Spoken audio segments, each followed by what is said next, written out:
good, YouTube, and welcome back to a brand new video. So lately I've heard some ramblings that the Brooklyn Nets might be better without Kyrie, which actually I haven't heard that in a while, but for a while there we were hearing that.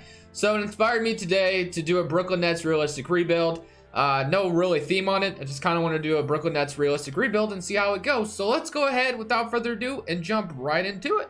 Right now on the season, the Brooklyn Nets are currently 11-10. Not too great, but they've been without Kyrie for a little bit. And before we get in this video any further in the video, make sure to leave a like if you enjoy this one, and of course hit that subscribe button if you haven't already. Always greatly appreciated. And they're also without Kyrie. I totally forgot about that as well. So the Nets have been struggling with injury this year, but I have a feeling they will still probably make the Eastern Conference playoffs, so not too worried about that part. But for this first season, obviously not going to do a whole lot. I'm just going to go ahead and let it run through, see what happens, and then when we get to the offseason, we're going to try to rebuild this team to championship caliber, although they're already, off to a good start with Kyrie and Kevin Durant, of course. But realistically as possible, I'm going to try to put more pieces around this team. So we'll see how it goes, and hopefully by the end of this we are champions, and Kyrie will win another ring, and so will Kevin Durant. But this time for Kevin Durant, it might actually mean something. Just kidding, but we'll see at the end of the season what happens. The season has come to an end as Giannis Antetokounmpo is the most valuable player here in the NBA. Ja Morant's your Rookie of the Year. Schroeder's your sixth man. These are pretty basic. Bam Adebayo's your most improved. These are pretty normal. This is usually what we see, so I'm just going to kind of skim through that, although I already kind of recapped it anyway. But Kyrie Irving makes the All-NBA third team, and I was reading Paul George down there, it makes it as well. But in this season, we are the 5th seed in the Eastern Conference, and guess who we get to face? It's the Boston Celtics, Kyrie's former team.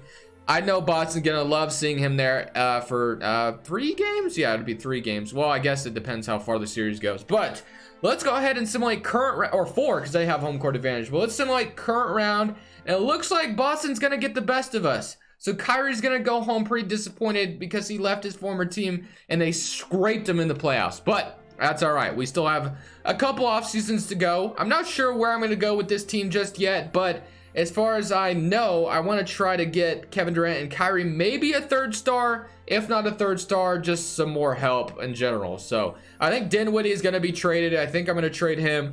Then whatever contracts are left, we'll go from there. But we got the Clippers winning against the Raptors. And let's see. It looks like the Clippers are going to take it in 7 games. We end up with a 30th pick overall, which is not too bad. So I'm happy with that. We can roll with that with the 30th pick. I'm not sure what I'm going to do with it, but it is all right. So DeAndre Jordan, I don't think I'm going to trade him just for the fact that obviously Kyrie and Kevin Durant like him. So as a Nets GM, I got to go ahead and keep him because, that's who they wanted. But Kyrie Levert, also another contract that's interesting. I could look to trade him if I really wanted to, but I think I'm going to try not to. Taurean Prince is actually a solid starting power forward or small forward. I prefer the small forward and Kevin Durant play the 4 just because obviously Kevin Durant's a lot taller. The center spot's locked down. I don't think I'm going to do anything there. I think KD is going to play power forward probably for us. Joe Harris is about to be a free agent. So let's go ahead and try to get Kenny Atkinson's good. And let's get a good trainer if we can. That way we take care of that. But let's try to go ahead and get a good prospect out of this draft. I don't think we're going to be able to get anybody too great, but you never know. We'll see what happens with the 30th spot. Maybe someone will slip. Maybe LaMelo goes 30. Nah, obviously not. But I saw Trey Jones. I saw Cassius Stanley as well. I think I'm gonna go Cassius Stanley out of Duke, and then that's probably gonna how this draft's gonna end. I don't think I'm gonna worry about the 2nd round.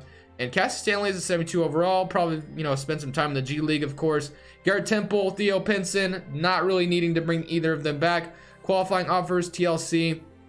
Can you imagine if I freed up the cap space to get Anthony Davis? That would be insane. It is something that might be able to happen. Probably not. Probably be very tough because the Nets would probably have to get like everybody, which is probably something they wouldn't want to do. But when we look at the roster right now, how it is formed, we have Kyrie Irving and Spencer Dinwiddie, which is great and all. We have Kyrie Levert at shooting guard. Although I don't really see Kyrie Levert as a shooter, like a off-ball shooter. I see him more as a guy that likes to have the ball in his hands. In a way, maybe not like totally, but I don't know. I don't know if I really like Kyrie Levert's fit at the starting shooting guard. I might try to go a different route there. And then obviously we have Dinwiddie and Levert, who we could, package into trade. And Kevin Durant's going to move to power forward for us. So, and then Caruso could back him up. So center, the bigs are pretty good. I'm kind of worried about the starting shooting guard spot right now. I like Taurean Prince to start at small forward, but we'll go ahead and look at as far as shooting guard is concerned. I don't know what we could get there, what we could trade up to, or not trade up to, I mean trade for. Because obviously there's not a really good shooting guard option out here for us. We're not going to have enough cap space to do anything. So our acquisition is probably going to have to come via trade. I got to go look to see what's going on. So we got contending, obviously, for us. The Nets, or not the Nets, the Nuggets are rebuilding. The Pacers are buying. Let's see. Is there anyone out there that's selling or rebuilding? The Wizards are buying. Bradley Beal would be interesting if I wanted to go that route. But I think I've gotten Bradley Beal before and the Nets rebuild, so I'm going to try to stay away from that. Jimmy Butler would definitely be interesting, but the Hornets are selling.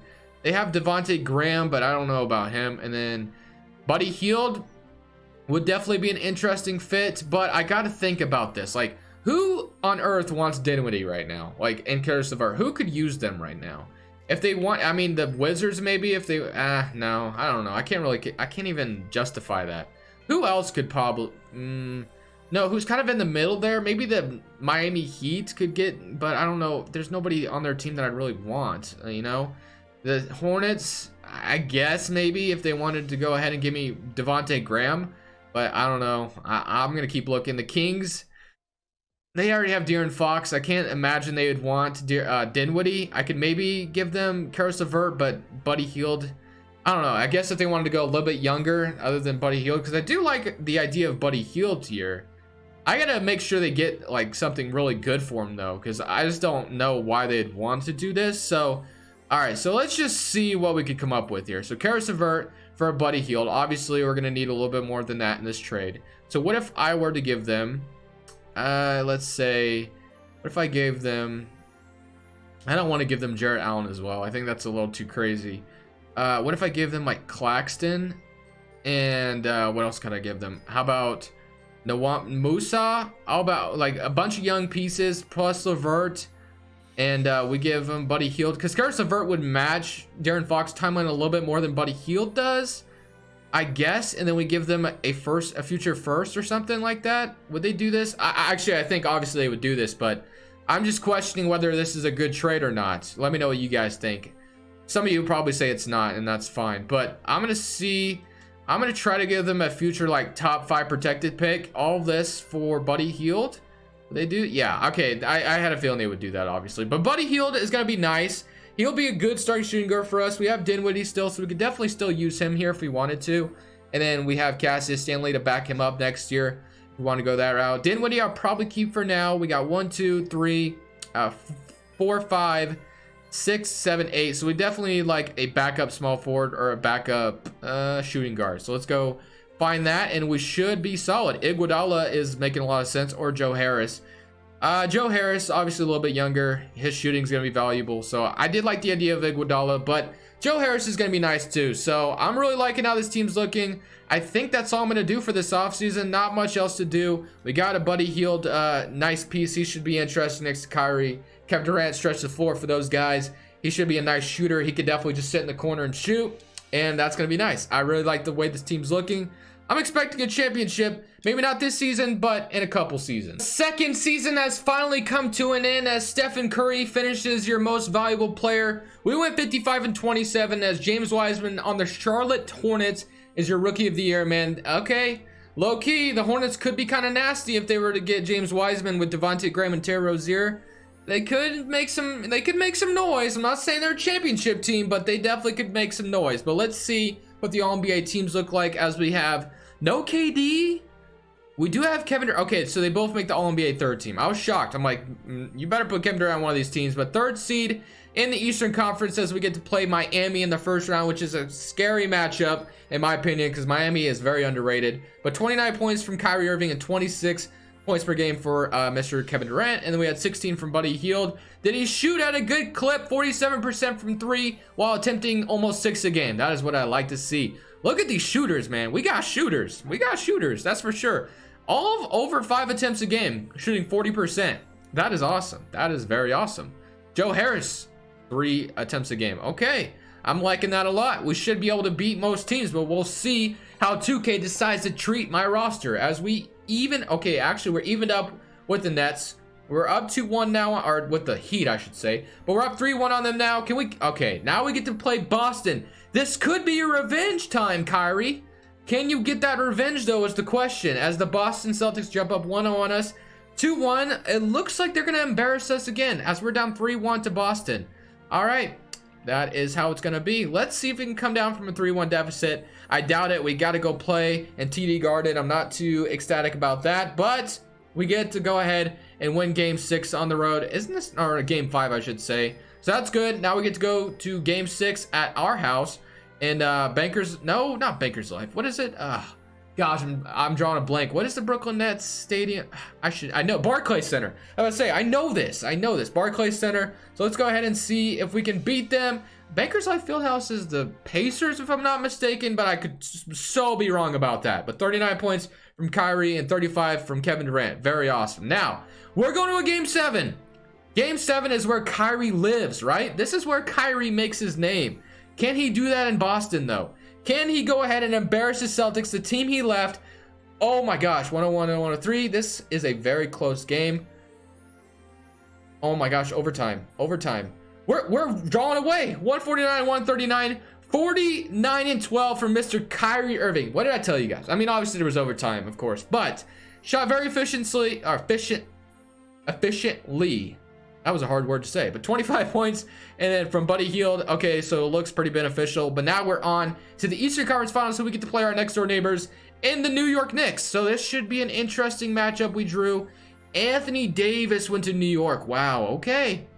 This should be an interesting matchup, but we do have 2 superstars against 1, so this should be an easy dub if you ask me. But we're up 2-1 on the Knicks, 3-1, and just like that, we go on to beat the New York Knicks as looks like Kevin Durant in New York definitely killed it there. Are we at Barclays Center at this point? Probably were. Yeah, I think we're at our house for game 5. But looks like we got 4-1 from the Rockets. I'm curious about something now. I don't even know how to check, honestly.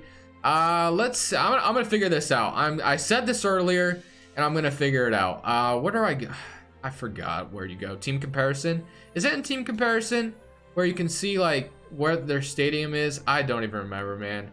I really don't even remember where it is because I've never really looked at this.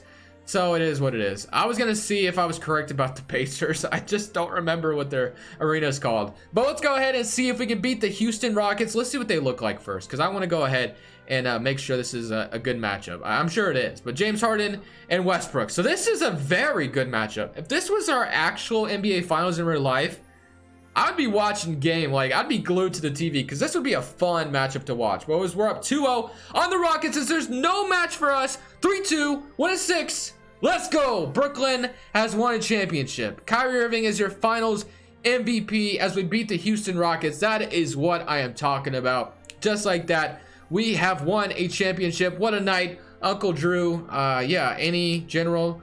Kyrie Irving's your finals MVP. Impressive playoff run for the Nets.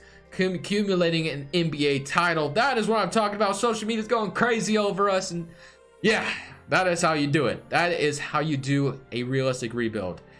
Very happy with how that went. Obviously, it was somewhat easy because we already had 2 superstars, but that was just a quick little fun video today. Let me know what you guys thought. Leave a like if you enjoyed this one, of course, and then I got another one coming at you guys tomorrow. But this Crushables, now I'm saying peace.